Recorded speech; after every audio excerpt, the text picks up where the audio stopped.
Good evening, everybody. Nice to see some familiar faces again. Are you getting audio? Want to make sure that everybody goes on mute. So if you would do that. If I haven't had a chance to make your acquaintance, I'm Mark Schmidt. I'm the Executive Director of the Museums on the Green. Thank you for joining me again tonight. This is part of our Safer at Home series, our virtual talks, and these are brought to you by Cape Cod 5,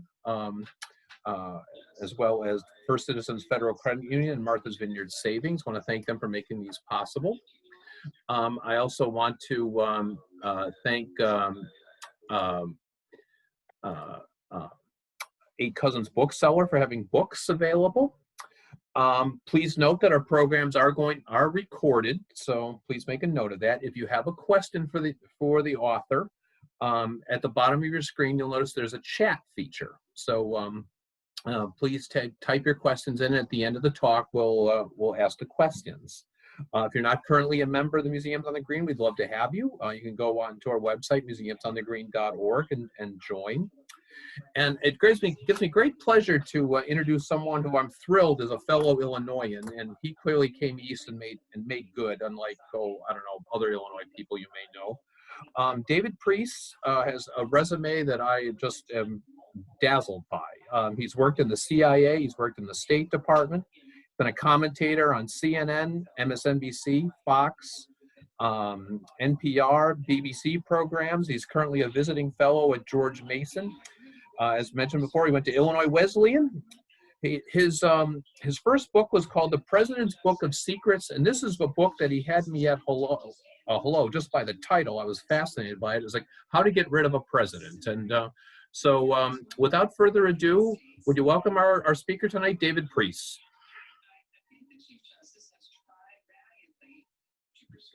David got on mute. Now I'm unmuted. Thanks to everyone for showing up for this event. And Mark, thanks for hosting me, and thanks to Eight Cousins Books for supporting this as well. Normally, this would be a much more warm, personal kind of discussion that we would have in a room, but unfortunately this technology doesn't allow it the same way. But I do encourage you to ask questions in the chat because I want to get to what you're interested in. Also, what that means is some of the things I would do to kick off and generate some discussion with all of you are going to be very hard to do. For example, talking about how to remove a president, it sounds kind of harsh, and we're not used to talking about removing presidents. So often I will ask, how many US presidents have actually been removed? And sometimes we'll scratch our heads and think about it and try to come up with an answer. But the answer is actually deceptively simple. We've removed all but one of our presidents, because we've had 44 men, and yes, they've all been men to this point, serve in 45 different presidencies. Grover Cleveland gets confusing because he actually served twice non-successive. That's the last time I'll mention Grover Cleveland tonight. But we think about the presidency as just a functioning thing somebody does and then they move on, but it didn't necessarily have to be so. In fact, when the founders sat down to write the Constitution, they had some fundamental questions to answer about the presidency itself. One was, would you have a president or would you have a council serving to serve the executive function? And they settled on one. Can you imagine how bad decision-making would be if there had to be a council agreeing on everything just on the presidential side? They also had to decide how long the president would serve. And there were some voices who thought the president should serve for life. And that made sense to some of them because the man they had in mind for the office was George Washington. And most people agreed he would not be a bad choice for life. The problem with all lifetime posts is, what if you get somebody who isn't that good? So wisely, they decided that they should have a term. And they discussed everything from 12 years down to a much shorter term and settled in on the 4 years that we are very comfortable with now. But that still didn't answer the fundamental question, which is, what do you do when you have a president and you really aren't that into them anymore? So they had to come up with a means for removing a president. And I'm going to talk about that process that they developed for removing a president. But I'm going to widen the definition here, and I'm going to talk about ways of removing a president that go beyond the formal language of the Constitution, but all of the ways that presidents have left office by fair means or by foul means. Why is this important? Because we elect presidents and we pay an immense amount of attention every 4 years, and sometimes more often than that, to electing a president. But the real mystery of America, the real secret sauce to our longevity, is the fact that we've been able to get rid of presidents without having a society rendering civil war every time. And that is the experience of many countries around the world. At CIA, I used to study some of them who could not envisage a change of leadership without having violence every time it happened. Thankfully, we're not there. We found ways of moving from one leader to the next without ripping our society and our country apart. So it's important to learn the lessons of the past. If you're somebody who likes any given president, it's good to know the history of how people have tried to remove presidents so you can prevent that from happening to your person who's in the Oval Office. If you think that a president should be removed for one of various reasons that we'll talk about here, well, here's history's guide. Here are the ways that people have tried before and failed, but here are the ways that others have, in one way or another, removed a president from power. So let's start getting through the methods here. First, let me dismiss a couple of methods that I don't actually write about in the book because they're not really a removal. It's more the president taking himself out completely. One of them is a president choosing not to run again. And I don't mean somebody saying they don't want to run again, but giving a wink and a nod to their supporters saying, but I really want to run again. I'm just being modest. I'll give you a couple of those cases later. I'm talking about somebody like James K. Polk, who was a president who came into office and made a stern promise that he would only run for one term. And he kept to it through his entire 4-year term. He never wavered and said he was going to leave. And sure enough, he did. And that was his own choice because he was popular enough. He probably could have gotten reelected. Perhaps a good thing he didn't because he died shortly after he would have been in his second term. But I'm not talking about presidents who choose not to run again at all. I'm also not talking about presidents who are term limited out of office. And that's something that's only existed for the last 70 years or so, since we have an amendment to the Constitution saying people cannot serve longer than 2 elected terms, or I believe 10 years total. That's different. I'm talking about all the cases where presidents have left office when they kind of wanted to stay in, or the times when people tried to remove them and failed for various reasons. So let's start making our way through these various methods. And I'll give an example or two of each, hopefully teeing up raw material for questions. The first way a president can be removed, it really is the simplest one, and it's the one that the founders themselves had in mind, which is we look at the president that we have and we say, you're fired. We don't want you anymore. And we do that through an election. Every 4 years, we have a presidential election. Even in wartime, the Civil War, World War II, we've had elections, and we can decide to throw the bum out if we don't like the president.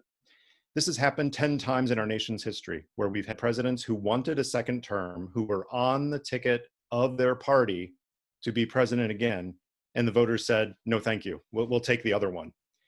The reason that this needs to be reminded is because it hasn't happened much lately.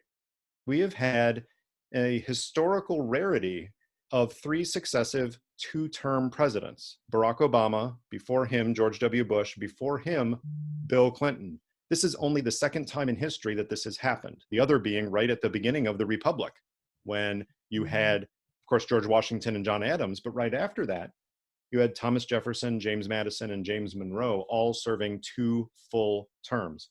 And that didn't happen again until recently. That means 1992 was the last time we had a president, George H.W. Bush, who ran for re-election and was denied the chance to stay president. But this used to happen a whole lot more often. And some of the stories in my book are about cases where presidents ran for re-election and didn't make it. What I focus on in the book are the cases where there was some kind of pressure applied or some kind of push that was given to presidents. So it wasn't just a normal election, but there was something unusual going on. And the case I like to talk about the most is that of President Taft in 1912. Because President Taft never wanted to be president at all. His dream was to be Chief Justice of the United States and serve on the Supreme Court. But his mentor, a man named Theodore Roosevelt, was looking ahead at his post-presidency, and he wanted someone to succeed him that he thought would follow his example, who would execute his policies after he stepped down in 1909. And so he pushed Taft forward. Taft didn't want it, but somebody else did, and that was Nellie Taft. She really wanted to be First Lady, and she convinced Taft that he should indeed run. And he did, and he won in 1909, and then he served a 4-year term. During that 4-year term, Teddy Roosevelt decided he did not like what Taft was doing, and despite his promise that he was done with presidential politics, Teddy Roosevelt ran against his own successor. Now, what happened is he succeeded. He made sure that Taft did not get a second term, but he got a worse option, which was Woodrow Wilson, the Democrat, ended up winning because the two Republicans, Roosevelt and Taft, split that vote, and Woodrow Wilson became president with less than 42% of the vote. A very odd election, and the last time and the only time in American history where a third-party candidate, in this case Teddy Roosevelt running on his own party, actually beat one of the major party candidates. So that's the main method for getting rid of a president who's unpopular, because by definition, if you're unpopular, you will lose the vote to someone who is more popular. Let's say a president has, I don't know, never achieved more than a 44 or 45% approval rating in a country. That's the definition of unpopular. And a method for removing that president is simply waiting to the next election to remove him. So let's move to other methods, other than just straightforward election, with most of us are familiar with. Let's talk about something that can happen before the election. In our country, we have a system now pretty well established of two political parties. The function of those parties, among other things, is to screen candidates and decide who will be on the ticket in a particular election. And in the case of presidential elections, we've had national parties for quite some time now, and those parties decide through a nomination process of who gets to be the nominee, who even has the chance to become president. Well, there's nothing to say that the party has to nominate the same person who's occupying the office. Now that sounds crazy, because we have had nothing but parties renominating the incumbent for as long as most of us can remember. Yes, there are primary contests, and once in a while, like in 1992, when George H.W. Bush had a strong challenge from Pat Buchanan, or 1976, when Gerald Ford had a strong primary challenge from Ronald Reagan, yes, the nomination process might open up the chance for a president to be, in a sense, removed from power before even getting on the ultimate ballot. But it hasn't happened in a while. Back in the 19th century, it happened a lot. There were many parties and different presidential elections who looked at their own candidates, who even ran for primaries, and they said, we don't want you anymore. In some cases, we don't really care who else is running, as long as it's not you. Basically a vote of no confidence from your own party. Some of the mystery is why that's not happening now. If there's a very weak candidate going into an election, wouldn't the party be better off nominating somebody else? But it is a method that remains. Perhaps the best case of this is somebody that I didn't really know much about before I started researching this book, for good reason, because he was objectively a bad president. And this is a man named John Tyler. John Tyler had come into the office because he was vice president, and William Harrison died. And John Tyler had almost 4 years in office, and he squandered it. He did some things that alienated his own party, back then called the Whig Party, that alienated them so much that they did some unprecedented things. Number one, his whole cabinet resigned on him, except for one person who stayed with him, but everybody else just walked out on the president. Number two, they actually introduced an impeachment resolution against him, and his own party helped vote for it. Number three, John Tyler, believe it or not, was actually kicked out of his own party. Can you imagine an incumbent president leading his party, and all the members of that party leave Congress, go outside and give a proclamation that the president is no longer a welcome member of their party and they will no longer associate with him. All of that happened to John Tyler. And in fact, he didn't get the message. After all that, he still wanted to be the Whig candidate in the next election. It became very clear very soon that was not going to happen. So he did the next best thing. He went back to the Democrats, the party he had left to become a Whig years earlier, and he said, I want to be your candidate.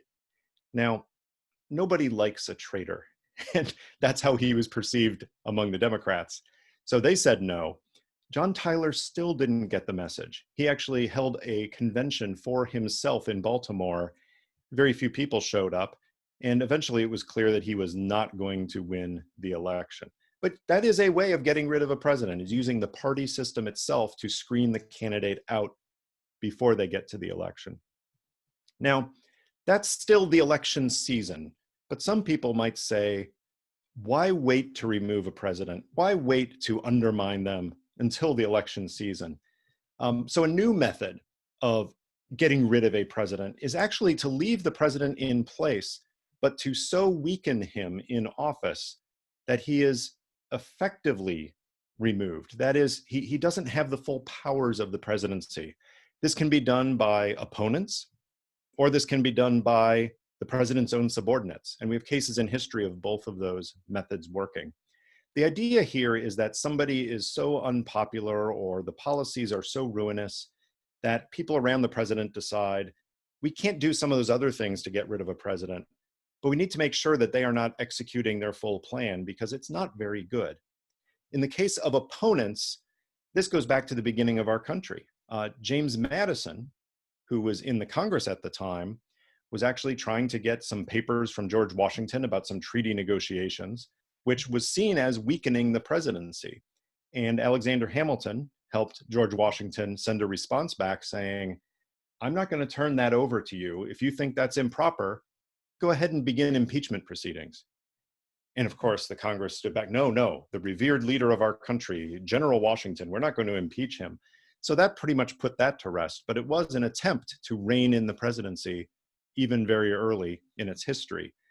A case a little bit farther forward is the case of Andrew Johnson, someone who didn't get that much attention until last year, when impeachment suddenly was headline news everywhere and people realized that Andrew Johnson was one of two presidents who had actually been impeached before. Johnson succeeded Abraham Lincoln after his death. And Johnson almost immediately started doing things that no one could have imagined Lincoln doing and unraveling some of the progress that had been made by a very long and bloody Civil War. He started vetoing legislation. He started telling Congress to stuff itself. He started giving for the time, very aggressive speeches against Congress. And Congress started pushing back because Congress was very much in the control of the Republican Party. And although Andrew Johnson had agreed to run with Abraham Lincoln, he was a Democrat. Eventually, it got to the point where Congress passed a law called the Tenure of Office Act, which said that Johnson could not even fire certain cabinet officials without approval of Congress. It was one of many shackles that they tried to put on Johnson. Some of them, including the Tenure of Office Act, were clearly unconstitutional.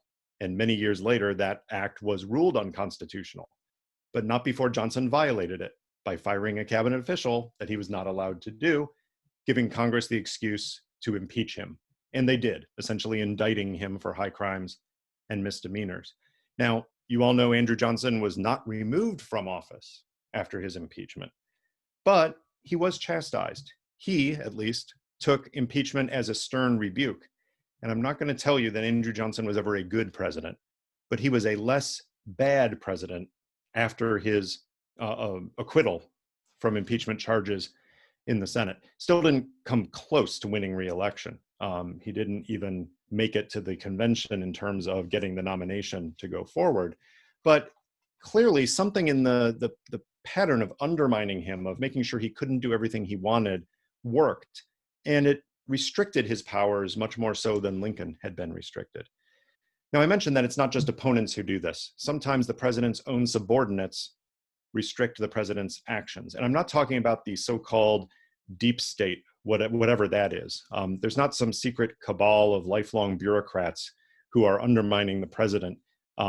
I can say that from having worked in various government agencies and by watching it. In fact, the times when this has happened in the past, it has always been the president's own people doing it.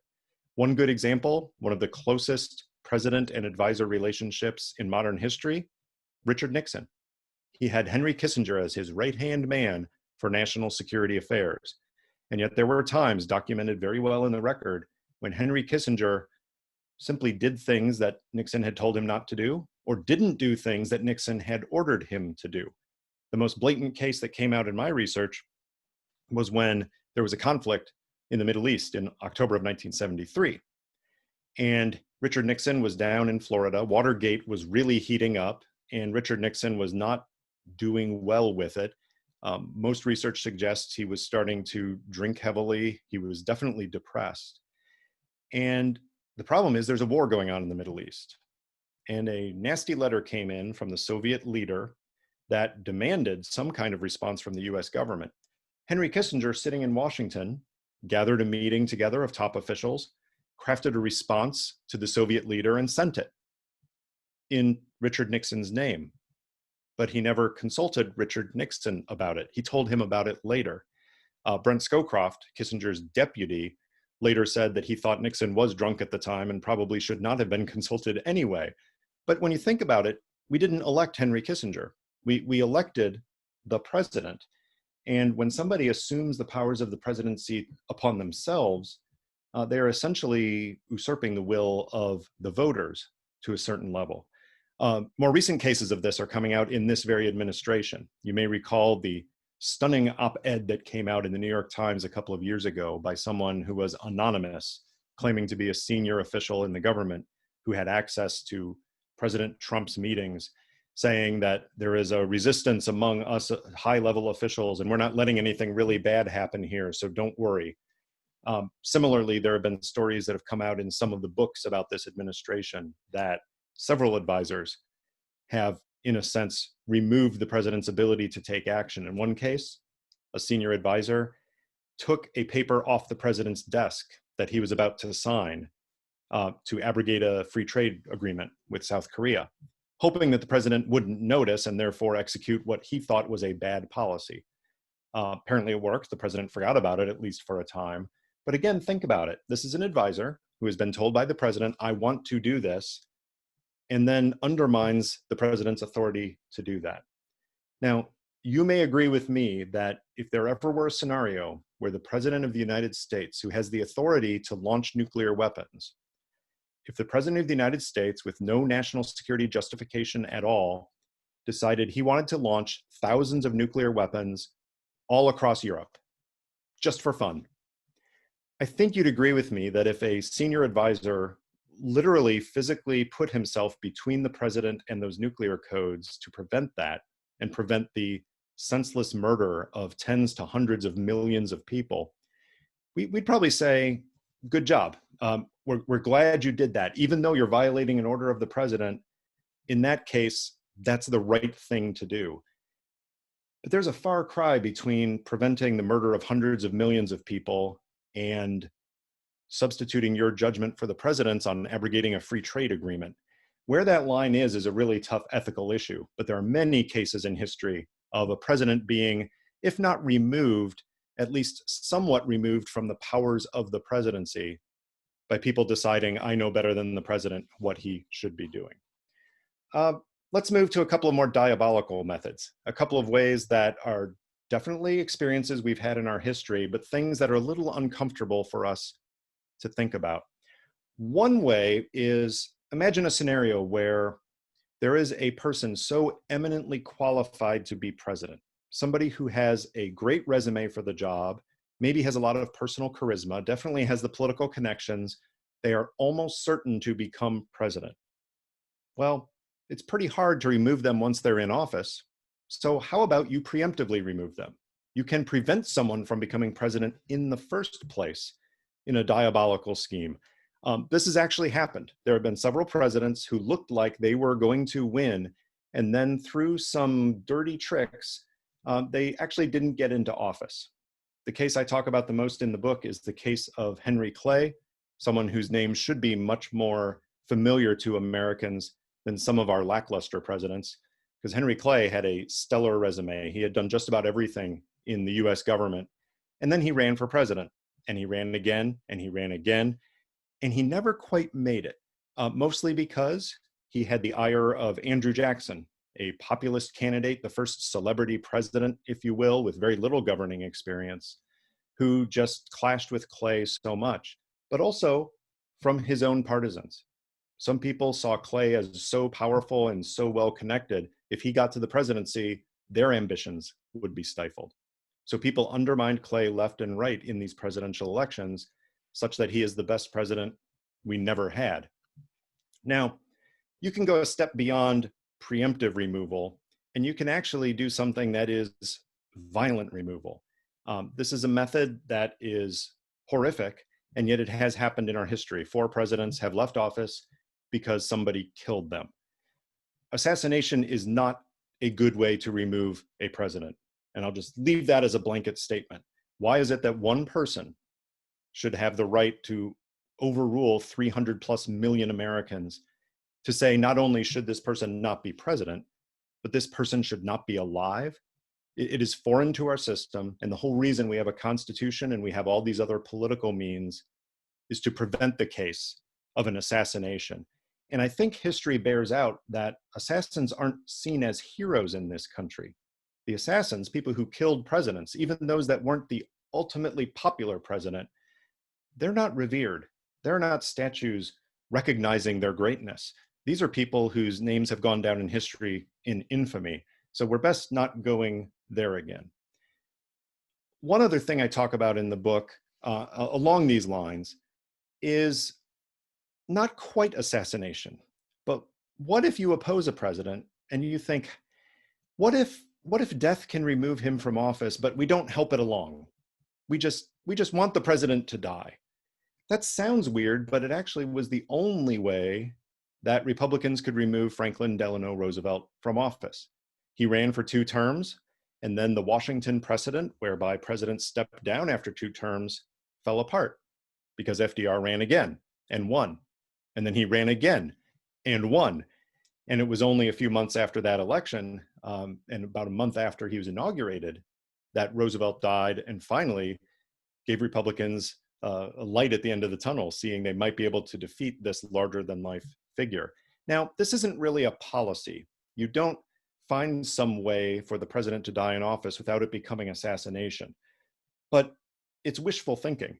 And it has worked in some cases, not just FDR, but the case of William Harrison, who I talked about earlier. His untimely death in 1841 brought to office the unfortunate John Tyler. But he was one of those cases where he was a popular general, handsome man, had a lot of support. His opponents must have been very happy. And in fact, Andrew Jackson himself thought it was divine providence that William Harrison had died in office instead of staying in office and almost certainly winning re-election if that trend continued. So let's move on to the final 2 methods of removing a president. And then I look forward to questions on any or all of these methods. There are 2 methods that are explicitly in the Constitution for getting rid of a president, but they're for very different reasons. One of them is for a disabled president, a president who is unable to perform the duties of the presidency at all. What's interesting is this has been in the Constitution from the beginning, that if a president is disabled, the vice president will act as president. That's actually why the vice presidency was created, because they realized they needed someone to back up the president, and they didn't really have a good option because it would rely on turning to other branches of government to do it. The problem was the Constitution itself was exceedingly unhelpful on what a disability was and the mechanism by which it would be declared. So we had many presidents over a long period of time, well over 150 years, who were, at least for part of their presidency, effectively disabled, unable to perform the full job. And we did nothing about it. There were some presidents who had surgery and hid it from the American people, and they were effectively disabled for a while. There were people who were mentally ill for at least part of their presidency. A study that was done about 15 years ago by a bunch of doctors who went back and looked at the best medical evidence they could find, found that about 25% of our presidents at one point or another during their term had a mental illness, the vast majority of that being severe depression. The ultimate example of that is Abraham Lincoln, who was severely depressed at several points in his life, to the point that friends had to keep knives away from him. Somehow he channeled that depression into his legendary persistence and compassion. Not all presidents have been so lucky. The worst case really was probably Woodrow Wilson, who suffered a massive stroke in his second term and was unable to communicate effectively even to close friends for a while. But they kept him upstairs in the White House for months, barely seeing anybody else. He was unable to perform any of the duties, such that the work of the president just stacked up and stacked up. And it was only because his wife, Edith, and his doctor decided to help him along that anything could get signed. Best historical evidence suggests that Edith would grab his hand and make his signature on the document for the things that she thought he would have signed. Of course, nobody elected Edith Wilson. They elected Woodrow Wilson, and clearly the vice president should have assumed the powers and duties of the office. But the vice president didn't want to. He didn't want to be perceived as kicking the sick man out of office when that was what was giving him the will to live. So we had a case where we could not really remove a disabled president until Congress finally passed the 25th Amendment. Two sections that are relevant here. The third section, which allows a president to declare himself disabled. This has actually happened a couple of times. We've had Ronald Reagan do it. We've had George W. Bush do it. When they went into elective surgery that would require anesthesia, they declared themselves disabled in advance and temporarily passed power to the vice presidents, respectively George H.W. Bush as acting president and Dick Cheney a couple of times as acting president.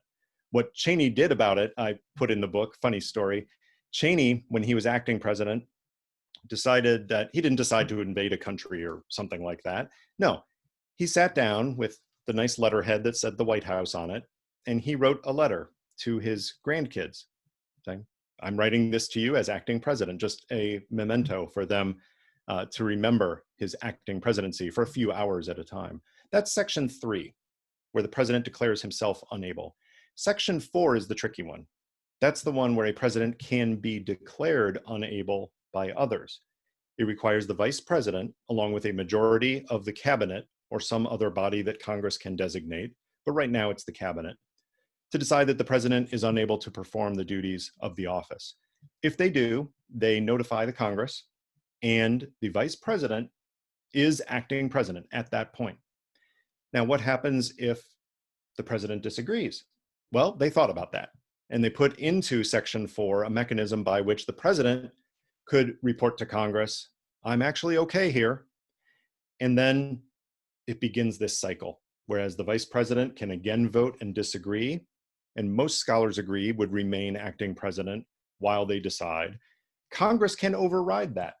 Congress itself, hearing the president's appeal, can vote with a 2/3 majority in both chambers to reinstate the president immediately. Obviously, getting into this situation would be very difficult. If you ever have a president who says, really, I'm okay, but the vice president and the cabinet, who presumably know him best, say, he's clearly not okay. Very hard thing for people to judge. That's why it really was designed for a case like Woodrow Wilson, where it seemed obvious to people around him that he could not function. Even more so on their minds was the case of John F. Kennedy, who had been shot in Dallas and killed. But what if the bullet had been an inch further over, and instead of being killed, John F. Kennedy was disabled, maybe put into a coma? Well, in a case like that, it seems obvious that the vice president would step up and assume the powers and duties of the office, but history showed it was very hard for vice presidents to do this.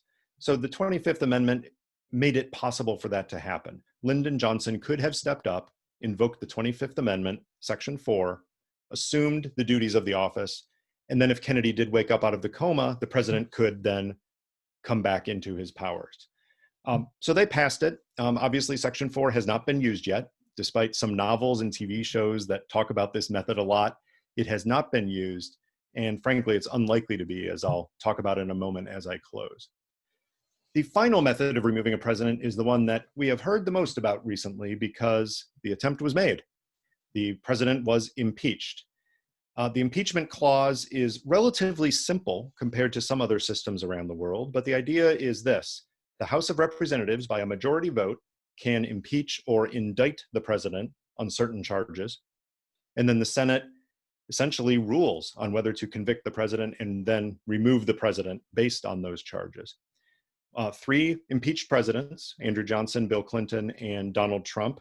No removed president by the Senate vote. Although I argue in the book that Richard Nixon left office because of impeachment. He would not have resigned except for the fact that congressional leaders told him, you are about to be impeached and you will certainly be convicted. So in a sense, he was removed by impeachment, even though he was not technically impeached. The whole idea of impeachment is what happens if a president is doing such damage to the constitutional fabric of the country, doing such harm that 4 years is way too long. We can't allow that to happen. We have to have a way of getting rid of a president. The people writing the Constitution had real trouble with this because they had to figure out what was a suitable reason for removing a president. They agreed on treason. That's a bad thing, actually selling out your country during wartime. So that's in there. They agreed on bribery. There was no significant discussion of bribery. Yes, if the president is taking money for an official act or doing something in return for an official act, that should be impeachable and reason for conviction. But they struggled with what else. And eventually George Mason of Virginia nominated a phrase he called maladministration or bad governance, just not doing a good job. James Madison, among others, objected and said, that's pretty wide. And in fact, any Congress that disagreed with the policies of the president could merely say, you are suffering from maladministration. We're voting you out. And they thought that that would lead to a president serving at the pleasure of the Congress, which was not the intent of the executive branch. So they changed that phrase, maladministration, and put in the annoyingly vague high crimes and misdemeanors, which surprisingly generated almost no discussion. People just went along with it, even though it was not strictly defined. But most constitutional scholars agree that high crimes and misdemeanors relate to crimes or misdemeanors, any official actions against the state. That is not a personal crime like shoplifting, but a high crime or a matter of state. And also it need not be a explicitly criminal act, or else it would just be high crimes. But they allowed something else to be included there. Whether they got it right or not, we can argue about. But the whole idea was we need some way of making sure that a president who is harming the nation irreparably cannot continue to do so for the length of his term. Interestingly, there's nothing in the Constitution that says a president cannot be impeached more than once. A president can be impeached, can be acquitted, and then do something else that demands impeachment and maybe removal upon the second trial. That is certainly possible.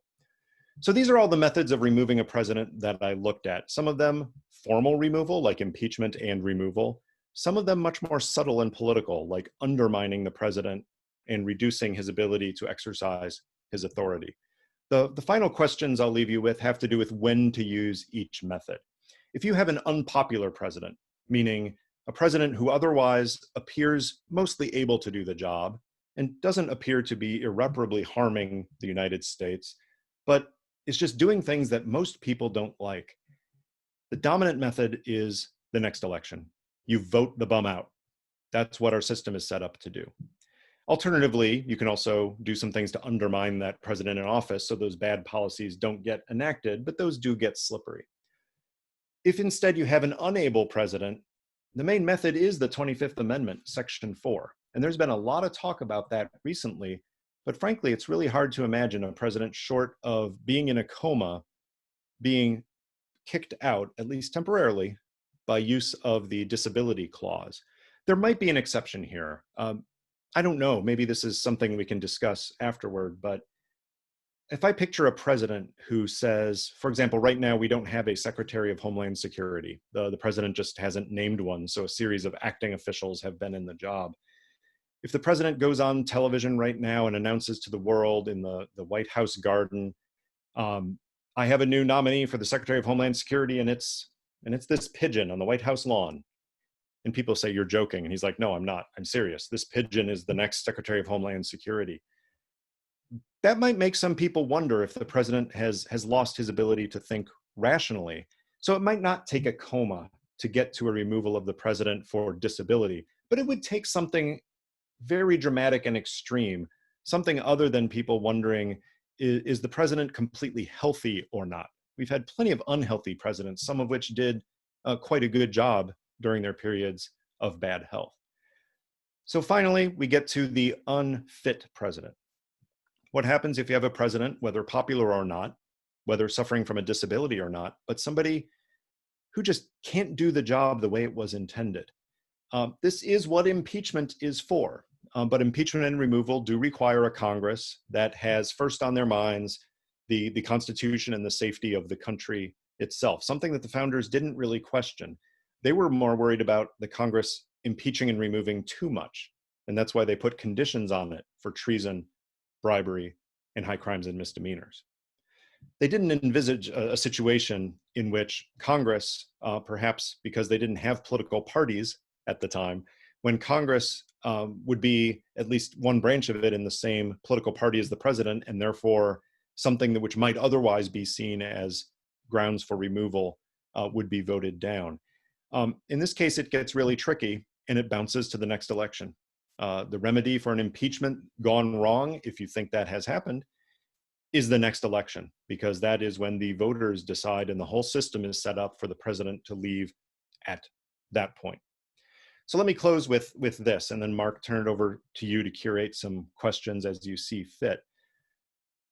The system is ours. We put a lot of attention on the powers of the presidency and Congress and how unpopular Congress is because they're not doing what we want. But every 2 years with the House, every 6 years with the Senate, every 4 years with the president, we do actually control things. We have the power to tell people, you don't have a job anymore representing us, whether in the executive or the legislative branch. And yet Americans, by and large, don't vote. We have to go back to, I think, the 1840s to find a participation rate above 80%. And I think 1876 was a big turnout election too, but it's gone down relatively steadily since then. When you have less than half of Americans turning up to vote in these elections, that points to a bigger problem. The problem isn't just the leaders, the problem is us. We have a system that was hard fought, where we could actually remove leaders that are unpopular, unable, or unfit.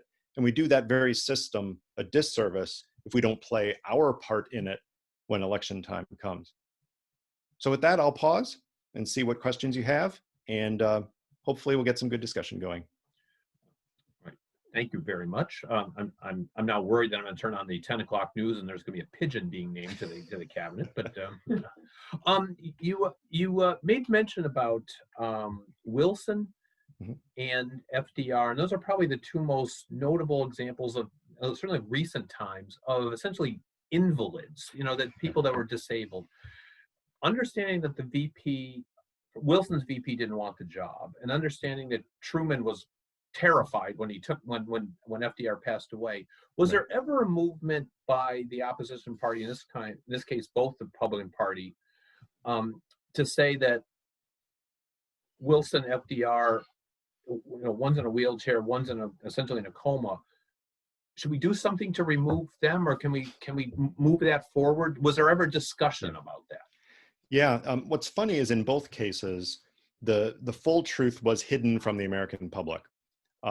In Wilson's case, they often would, the doctor in particular, would put out statements saying, oh, he's just resting.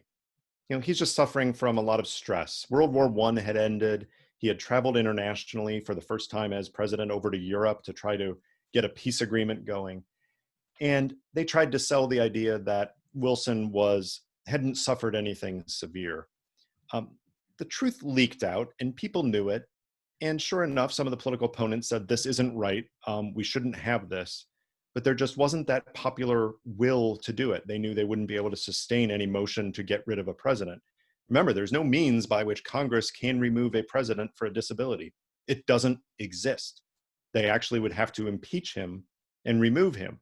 Well, what's the high crime of having a stroke?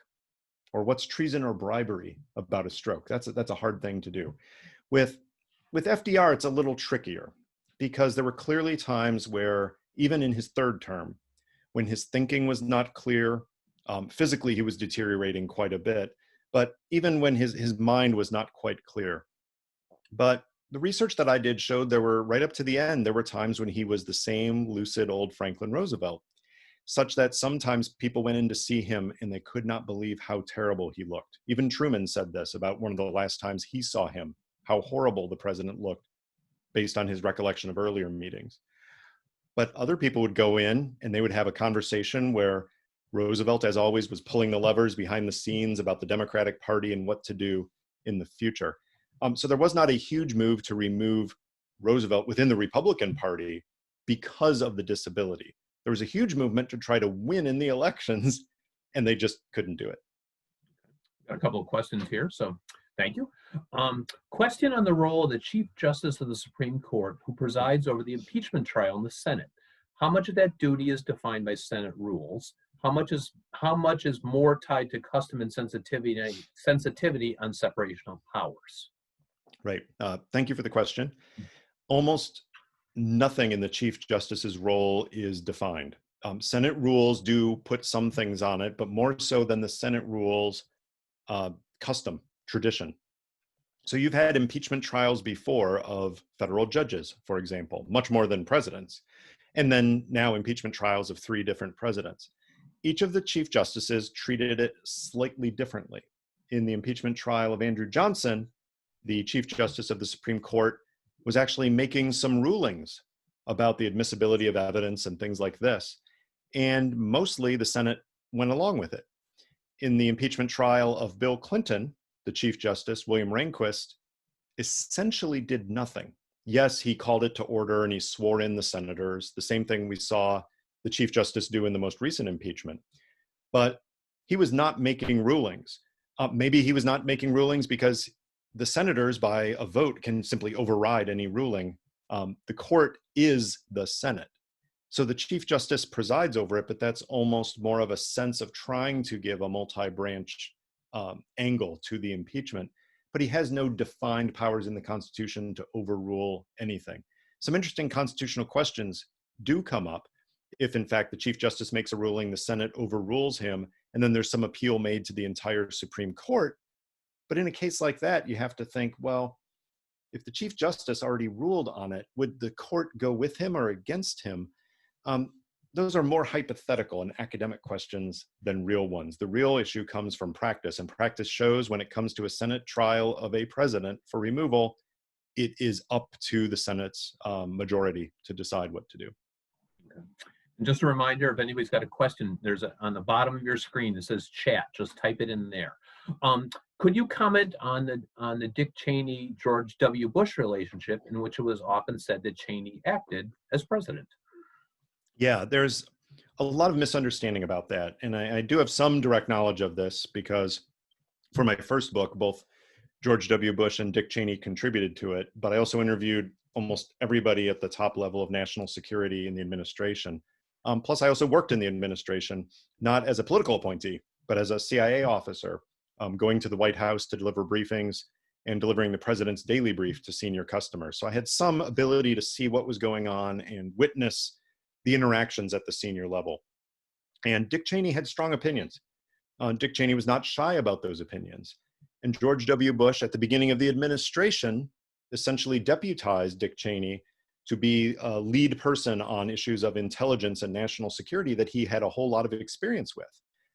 But George W. Bush was, in his own words, the decider. He was the one who made decisions. And there were many times where Dick Cheney would argue for a position and try to pull some levers and say, Mr. President, we really need to do this. And George Bush would disagree and wouldn't do it. Did he have influence with the president? Absolutely. He was a very highly trusted advisor, and his experience as Secretary of Defense in the George H.W. Bush administration justifies that. But this did not mean that the president did what Dick Cheney wanted. The ultimate case being when the vice president's aide, Scooter Libby, was actually convicted in a case. Cheney wanted Bush to pardon him. and Bush consistently refused to do so. Even on his way out the door, when presidents usually issue a whole bucket full of pardons, Bush did not do that. I believe he commuted the sentence, or he may have done something on the way out, but he refused to issue a full pardon, and in fact put a rift between Bush and Cheney. If Cheney were really pulling the levers, Scooter Libby probably would have been pardoned, perhaps even preemptively, because he was a close aide to the vice president.